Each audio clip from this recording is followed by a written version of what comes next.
Comment justifiez-vous la pauvreté du continent africain? Bonne question. La meilleure réponse, ce serait de dire que c'est en grande partie de la faute de l'Occident. Quand on regarde les personnes qui sont en place, si vraiment elles auraient voulu changer les choses, ça serait arrivé depuis un bon moment. Donc voilà, après je pense que ça doit venir aussi de nous, les personnes qui sont d'origine africaine, qui vivent en Occident et les personnes aussi sur place, mais c'est un sujet, un débat sans fin. Je pense que c'est un malheureux de enchaînement des événements et puis c'est aussi une isolation un petit peu des pays au niveau géographique. Bien sûr aussi le colonialisme, il a eu sa touche. Je sais pas quoi dire plus. Il y a le contexte. Moi, j'ai toujours dit qu'on ne pourra jamais s'envoler que par soi-même. C'est que nos origines africaines, on était tellement tolérants, on était tellement accueillants, on n'a pas le vice de forme, donc on a été avalé par les autres, par les gens qui utilisent la ruse, et ils utilisent donc notre confiance, parce que l'Afrique, elle a subi donc le massacre qu'on est en train de voir maintenant par les autres, mais grâce à nos propres enfants.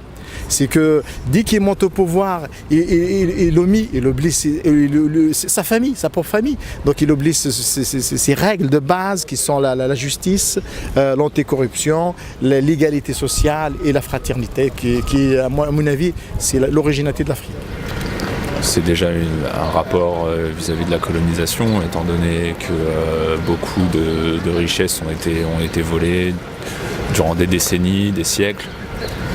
Et il y a aussi le fait qu'il y ait pas mal de gouvernements africains sous des dictatures, etc. et qui volent également les richesses de la population. Donc je pense que c'est un petit peu un cercle sans fin et c'est dur pour l'Afrique de se développer à cause de ça. Un problème de politique. L'exploitation des richesses. L'environnement, si c'est vrai. Quand on voit les problèmes d'eau, quand on voit les problèmes, tout ce qui va être développement des villes, l'implantation des grandes multinationales qui va prendre un peu les ressources du pays pour elles et qui va prendre tout ce qui est censé être aux habitants pour elles. Je me dis que l'Afrique n'est pas pauvre.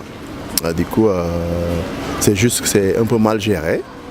Et voilà, c'est pas une pauvreté, c'est une malgérance. Voilà. Donc vous pensez que c'est le fait des dirigeants, essentiellement? Des dirigeants, oui, des dirigeants un peu.